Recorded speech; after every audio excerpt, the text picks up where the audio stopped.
Bismillahirrahmanirrahim. Assalatu wassalam ala asyrafil salin wa ala alihi wa sahbihi ajma'in, amma ba'd. Assalamualaikum warahmatullahi wabarakatuh. Mga kapatid sa Islam, nandito naman po tayo para magbigay ng Islamikong pagpapayo patungkol ito sa kapanapanabik. Opo mga kapatid sa Islam, lahat po tayo ay mayroong tinatawag na kasabikan. Kaya dahil dito, ang Islam ay tinuturuan po tayo ng tama mula sa kabataan hanggang sa pagdating ng oras kung saan kukunin na tayo ng Allah. Kaya kung mapapansin nyo kapatid, ang Islam tinuturuan talaga tayo ng kabutihan. Para ang dahilan dyan, para doon po tayo manabik. Kaya mayroong isang hadith si Prophet Sallam sa mayroong siyang hadith na nabanggit na inulat ni Abu Hurairah radhiyallahu anhu na sinabi ng Prophet Sallam, 7 katao kung saan lililiman sila ng Allah, ng kanyang lilim sa araw na walang lilim, maliban sa kanyang lilim, ang makatarungang pinuno at isang binata na lumaki sa pagsamba sa Panginoon. Tingnan nyo sa word na ito. Isang binata na lumaki sa pagsamba sa kanyang Panginoon. At alam naman natin, hadith na ito, mayroon pang 7 mga kata. Pero ito lang ating kukunin dito. Na siya, binata man o dalaga man, basta lumaki siya sa pagsamba. Bata pa lang siya, tinuturuan na siya magbasa ng Quran. Kaya naitanim sa kanyang murang pag-iisip ang mga pagsamba, paggawa ng mga kabutihan. At ito rin ang dahilan kung bakit nanabik siya sa paggawa ng kabutihan ng Allahu Akbar. Nanabik siya kay Allah. Nanabik siya sa paraiso ng Allah. Nanabik siya sa mga gantimpala na maibigay ng Allah subhanahu wa ta'ala na kanyang ikalulugod. Kasi nga, lumaki nga siya sa pagsamba. Natukoy niya lahat ng bagay dito mga kapatid sa mundo ay meron lang 2 patutunguhan. Patutunguhan kung saan ikagagalit ng Allah, patutunguhan kung saan gagantimpalaan siya ng Allah subhanahu wa ta'ala. Kaya sa 2 pagpipilian na ito mga kapatid, sa tinatawag nating kasabikan, kailangan piliin talaga ng mga Muslim na may takot kay Allah ang tinatawag nating maayos. Mayroong sinabi si Allah subhanahu wa ta'ala sa banal na Quran, sabi niya, wa mal hayatid dunya illa la'ibu wa lahu walad darul akhiratu khairul lilladina yattaqun afala ta'qilun. Sa sinabi ng Allah subhanahu wa ta'ala, at ang buhay sa mundo ay hindi kundi isang laro at libangan. At ang tunay na ang kabilang buhay ay ang mas mainam pa para sa mga yaong natatakot. Kaya bakit ayaw pa ninyo uunawain? Kaya dyan sa sinabi ng Allah subhanahu wa ta'ala, dumating siya, meron siyang patanong dito mga kapatid. Mas mainam pala ang kabilang buhay. Para sa mga taong natatakot. Kaya kapag ang isang Muslim, mayroon na siyang takot kay Allah, kailangan alam niya ang hangganan niya mga kapatid. Alam niya na ang mga kasabikan na ito ay nauukol lamang sa ikakabuti niya sa kabilang buhay. Kasi nga, kung hindi niya ito pipiliin, at lalo na nasa loob siya ng pagsubok ni Allah subhanahu wa ta'ala, akala niya ang buhay sa mundo ay magiging laro na lamang. Akala niya purong libangan na lamang na kanyang ikakabuhay. Itong nakakatakot sa lahat, ang laro libangan, magiging ikakabuhay mo yan. Subhanallah. Nagkamali ka. Kasi nga, dapat sa atin, nabuhay tayo sa pagsamba kay Allah. Kaya nagkakaroon tayo ng magandang pagpipilian, nagkakaroon po tayo ng tamang pagpapasya, na pipiliin talaga natin ang mabuting kasabikan. Nasasabik ka sa pagsamba kay Allah. Allahu Akbar. Sa pagwudu mo pa lang, naalala mo ng Diyos. Sa pagsasalam mo, napapaluha na ang iyong mga mata. Sa pag-aayuno mo, inaasam-asam mo ang paghaharap mo kay Allah subhanahu wa ta'ala. Sa pag-alala mo kay Allah, tumataas ang iyong pananampalataya. Sa pagsasabik mo, sa paggawa ng mga kabutihan, mga kapatid, nakakatulong ka sa iyong kapwa.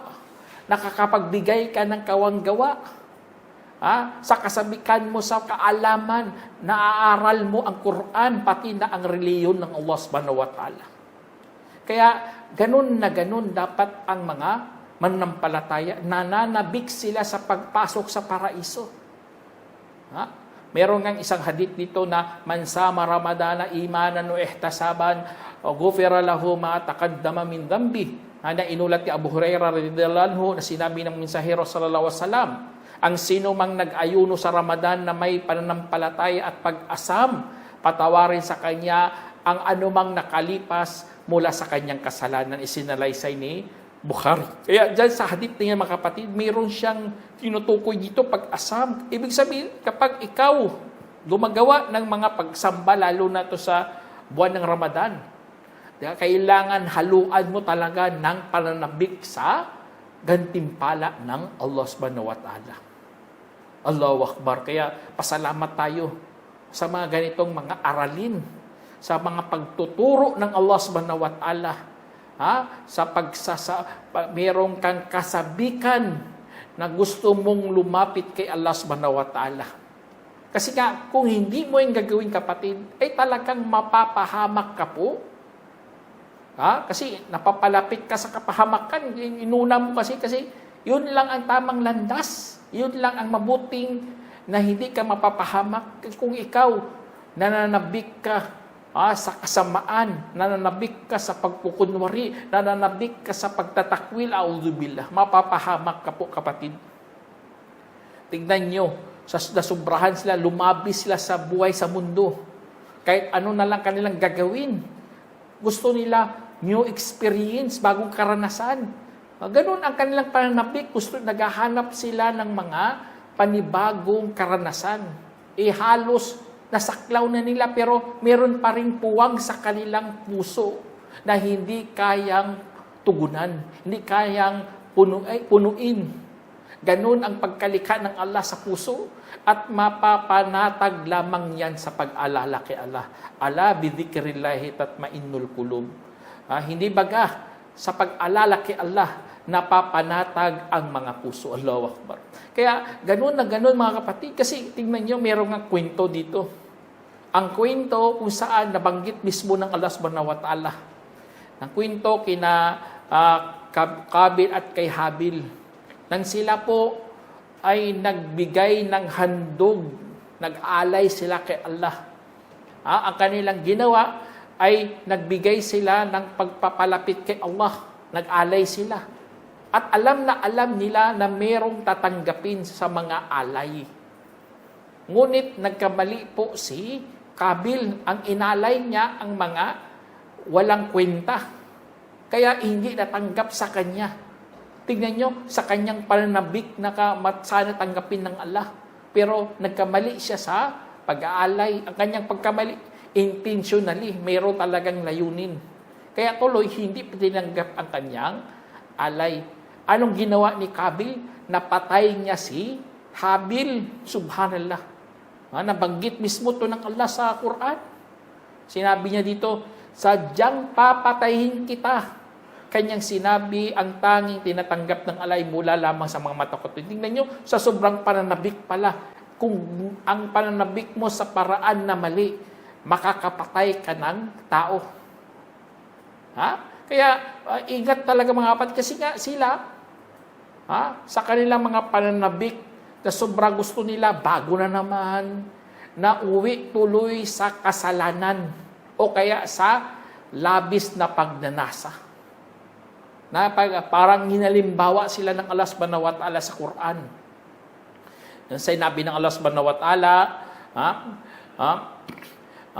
kaya ang kanyang at kung aming ninais ay talagang inangat namin siya dahil doon.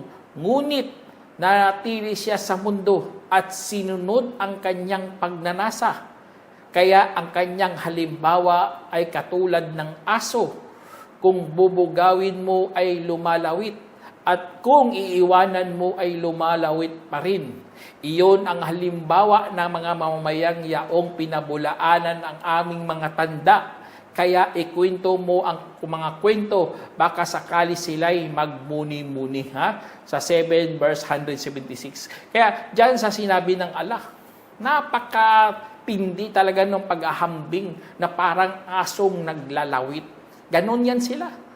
Kasi nananabik sila pero nauwi naman sa kasalanan at sa kalabisan ng pagnanasa. Alam naman natin lahat dito sa mundo kailangan merong balanse. Hindi pwede lumabis ka. Kasi kung lumabis ka, mapapahamak ka. Kaya mga ganong mga tao, sa sobrang nasasabik sila sa yaman. Gusto nila, dumami ang kanilang mga kita. Kaya kahit masama na, gagawin pa, subhanallah. Nagkaroon na ng isang malita, gusto pa, maraming malita pa. Nagkaroon na nga ng milyon, gusto pa magnakaw. Kasi nagkaroon sila ng kasabikan. Alam naman mga magnanakaw. Ang magnanakaw, sa tuwing magnakaw sila, napakatindi ng kanilang pananabik. Experience, mga bagong karanasan po yan. Nasasabik sila. Nasasiyahan sila kapag nakapagnakaw sila. Sa oras na huli sila, doon na naman magkakaroon talaga ng malaking sakuna. Malaking problema. Nababalisa na sila, hindi na sila makapagsalita. Kasi ganun po yan. Sa una lang yan ang masaya. Maganda lang yan sa una. Masayang-masaya ka, pag nakaw ka, successful, kumita ka ng milyones, o ano pa dyan. Kasi gusto mo makaranas nga ng kasabikan, subhanallah. Ang iba naman, nasasabik sila sa makamundong bagay, makamundong buhay. Party dito, party doon, babae dito, lalaki dito, lahat-lahat basta happy-happy lang. Ang problema, nakalimot naman sila kay Allah. Kaya nasa kapabayaan po sila. Nalunod sila sa bisyo, sa inggit at sa pagnanasa na haram. At nauwi po ito lahat sa kasalanan na ikinasusuklaman ng Allah subhanahu wa ta'ala. Kaya ang iba, kasino, kumikita siya, subhanallah. Hindi niya alam, pinapain lang pala siya hanggang uubusin niya na lahat kasi natalo siya. Alam naman natin mga tao, mga mayayaman, gusto talaga yumaman, gusto niya umangat kagad ang kanyang pera. Ikakasino niya yung pera niya. Kung natalo na, babawiin niya. Halos uubusin niya lahat ng kanyang properties, subhanallah. Itong nakakalungkot ng ibang mga balita na wala silang kaalam-alam na ito pala ay mga pain. Kaya sa Islam, mga kapatid, dapat kontrolado mo talaga at alamin mo rin ang mga masamang pananabik. Mga masasama, iwasan talaga yan. Kahit gustong-gusto mo na. Kasi ang sobrang pananabik sa sa mundo, mga kapatid, na ito ay isa lamang palamuti. Katulad ng sinabi ng Allah subhanahu wa ta'ala sa Quran, فَاصْبِرْ نَفْسَكَ مَعَ الَّذِينَ يَدْعُونَ رَبَّهُمْ بِالْغَدَاةِ وَالْعَشِيِّ يُرِيدُونَ وَجْهَهُ وَلَا تَعْدُ عَيْنَاكَ عَنْهُمْ تُرِيدُ زِينَةَ الْحَيَاةِ الدُّنْيَا وَلَا تُطِعْ مَنْ أَغْفَلْنَا قَلْبَهُ عَنْ ذِكْرِنَا وَاتَّبَعَ هَوَاهُ وَكَانَ أَمْرُهُ فُرُطًا. Sinabi ng Allah, at tiisin mo ang iyong sarili kasama ng mga yaong nananalangin sa kanilang Panginoon sa umaga man at gabi, na humahangad sa kanyang mukha, at huwag mong itututok hinggil sa kanila ang iyong mga paningin na nagnanais ng palamuti sa buhay sa mundo. At huwag mo ring susundin ang sino mang pinalingat namin ang puso niya hinggil sa pag-alaala sa amin at sumunod pa sa kanyang pithaya at naging kalabisan pa ang kanyang kalagayan. 18 verse 28. Tingnan nyo, napakatindi dito ang pagkasabi ng Allah. Nahati talaga sa dalawa. Dapat ang una, umahangad sa mukha ng Allah. Ang pangalawa, tinutok niya doon ang kanyang buhay sa makamundong bagay, sa mga palamuti. Tuloy, pinalingat na siya ng Allah subhanahu wa ta'ala hanggang hindi na siya makabanggit ng mga dikir. Hindi na niya maalala ang Diyos. Hindi na siya nagpapasalamat sa Allah. Ang mga nababanggit niya, mga pagmumura, ang nababanggit niya, mga kalaswaan, mo ano pa dyan lumalabas sa kanya mga masamang bunganga. Kaya, audibila mga kapatid, yun ang kanyang naging kalabisan pa ang kanyang kalagayan. Ganun na ganun. Wa kana amuro furuta. Kasi sinunod niya ang kanyang pithaya, ang kanyang pagnanasa. Gusto niya laging makaka-feel siya ng excitement. Subhanallah. Yun ang pananabik na bawal. Hindi yun katanggap-tanggap. Kailangan mapigil mo yan, kapatid. Nananabik ka sa kasalanan. Subhanallah, iba, hindi mapipigilan eh. Kailangan pumunta talaga, magmumutil, subhanallah, magsizina talaga. Hindi na mapigilan. Wala. Kasi nga, hindi niya tinatahak ang gabay ng Allah. Tinatahak niya gabay ng demonyo. Walang takot kay Allah subhanahu wa ta'ala. Walang takot sa parusa ng Allah subhanahu wa ta'ala. Kahit anong pagsabi mo, kahit anong ipapayo mo, parang walang puwang ang iyong payo. Kasi nga, parang padir lang kapag sinabihan ay hindi tumatagos. Kaya sinabi ng Allah subhanahu wa ta'ala, فَإِن لَمْ يَسْتَجِيبُوا لَكَ فَاعْلَمْ أَنَّمَا يَتَّبِعُونَ أَهْوَاءَهُمْ وَمَنْ أَضَلُّ مِمَّنِ اتَّبَعَ هَوَاهُ بِغَيْرِ هُدًى مِنَ اللَّهِ إِنَّ اللَّهَ لَا يَهْدِي الْقَوْمَ الظَّالِمِينَ. Sabi ng Allah, saka kapag hindi sila tumugon sa iyo, kung ganon ay dapat mong malaman na ang tanging sinusunod nila ay ang kanilang pagnanasa. At sino ang higit pa na naliligaw kaysa sino mang sumunod sa kanyang pagnanasa na wala namang anumang patnubay mula kay Allah. Katotohanan, ang Allah ay hindi gumagabay sa mga taong mapang-api. Allah musta'an. Kaya, sa 28 verse 50, kaya itong Quran na ito mga kapatid, si Prophet Muhammad sallam nga kinakausap dito eh. At pwede na rin to sa atin na mga taong naligaw dahil sa kanilang pagsunod, sa kanilang pagnanasa mga kapatid, kahit wala namang mga patnubay. Ito nakakatakot Hindi sila nag-aaral, tapos pinipilit pa nila itong dahil doon hindi ka talaga gagabayan ng Allah subhanahu wa ta'ala. Kaya nakakatakot mga kapatid, mga ganitong mga tao. Nasasapik sila sa paggawa ng masama. Okay lang sana kung tinatawag nating mga kabair. Sumubray. Napunta sa shirk. Nasasabik sila mag-aalay ng mga pagkain sa ribulto. Subhanallah. Nananabik sila sa paghahanda sa Christmas. Napunta sa shirk talaga eh. Ililigaw ka talaga dyan. At mabubulag ka pa. Kaya, at ang problema pa sa lahat, nagiging Diyos na ang kanyang ego. Bilang kanyang kayabangan. Nagiging nagiging Diyos niya na. Ayaw niya makinig sa iba. Merong sinabi si Allah subhanahu wa ta'ala, sabi niya, Ara'ayta man ittakhadha ilahahu hawahu afa anta takunu alayhi wakila. Sinabi ng Allah, napagmasdan mo ba ang sino mang itinuring niyang Diyos ang kanyang pagnanasa? Ikaw ba ay magiging mapagpanagot hinggil sa Kanya? Ikaw ba ang tagapagpanagot hinggil sa Kanya? Siyempre, bahala siya tapos ng iyong pananagutan sa Kanya. Naiabot mo na ang mensahe ng Allah. Ngunit siya, nananabik pa rin eh. Hindi niya alam, nagiging Diyos na pala kanyang pagnanasa. Auzubillah. Kaya mag-ingat mga kapatid. Kasi sa totoo lang, mapapahamak ka talaga. Kung sinusunod mo lamang iyong hilig, ang iyong layaw, at iyong kasabikan. Napapabayaan mo na ang pananampalataya.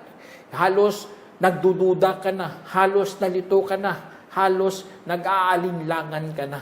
Kasi nga, nagiging pabaya ka sa pananampalataya hanggang masabi mo, totoo kaya may Diyos, subhanallah. Kasi nga, doon ka nag-focus sa pananabik mo sa mga paggawa ng kasamaan. Nananabik ka sa mga Diyos-Diyosan, subhanallah. Kaya dapat mga Muslim, tandaan talaga, merong mga hangganan si Allah. Tilka hududullah. Fala ta'daduha wa may yata'adda hududallahi fa ulaika humudz zalimun. Sa sinabi ng Allah, iyon ang mga hangganan ng Allah. Kaya't huwag ninyong lalabagin. At ang sino mang lumalabag sa mga hangganan ni Allah, magkagayon ang mga iyon ay silang mga mapang-api. 2 verse 229. Kaya diyan sa sinabi ng Allah, hindi lahat ng gawain na kailangan mong manabik sa buhay mo. Hindi mo kailangan manabik dyan kung ito ay mali. Kung maling gawain, bakit mo pananabikan yan? Hindi tama yan. Kasi may hangganan si Allah. Isang pula lang, pupunta ka sa isang park, sa sobrang ganda, nagandahan ka, napapasaya ka, nalilibang ka. Okay yun, walang problema yun, pero huwag kang lumabis. Hanggang hindi ka na magsala, doon ka na lang, hindi ka na maghuhudo. Wala na, nalimutan mo ng sala, subhanallah. Ang iba naman, pupunta doon sa park, hindi na maghihijab, subhanallah. Pupunta ka doon, ano ang kinalaman dyan sa iyong pananampalataya? Parang iba palang lugar yun. Pupunta ka sa swimming pool, nalimutan mo ng reliyon mo magladlad ka na rin. Mga lalaki, kita na pusod. Walang problema kung maligo ka, pero dapat dala-dala mo pa rin ang iyong relihiyon. Kasi kapag nananabik ka dyan, okay yan, basta mayroon lang hangganan. Hello, para itong pinaka-turo ng Islam sa atin. May hudud, may hangganan ang Allah. Kaya wag mong lalabagin. Kasi kapag lumabag ka dyan, kayo ay magiging mapang-api. Mapang-api kanino? Sa iyong sarili. Kasi nga, pinahintulutan mong sarili mo na parorosahan ka na ng Allah subhanahu wa ta'ala. Kaya, alam naman natin, ang puso natin ay nagkakasakit yan dahil sa pananabik mo sa mga kasalanan. At ang problema pa, magsisimula na po ito mabubulok. At kalaunan ay mamamatay na ang iyong puso. Auzubillah. Kaya kung namatay ng puso mo, madali ka na talagang gagawa ng kupur, shirk, nifaq, lahat ng mga malalaking kasalanan kaya mong maggawa. Kasi wala na patay na ang iyong puso. At ito pa rin mga kapatid, dapat ang hindi pagkontento na lagi mong dararamdaman na mayroong kulang lagi, subhanallah. Ito na ang resulta ng iyong pinanggagawa. Nananabik ka lagi sa mga masasama. Sabi ng Allah subhanahu wa ta'ala, afara'ayta man ittakhadha ilahahu hawahu wa adallahu Allahu ala ilm wa khatama ala sam'ihi wa qalbihi wa ja'ala ala basarihi gishawa afamay yahdihi min ba'dillahi afala tadhakkarun. Na sinabi ng Allah. Kaya meron ka na bang nakita sa sino mang itunurin niyang Diyos ang kanyang pagnanasa at inilegaw siya ng Allah sa kaalaman at sinilyuhan ang kanyang pandinig at kanyang puso at inilagyan ang kanyang paningin ng takip. Sino kaya ang maggagabay sa kanya pagkatapos ni Allah?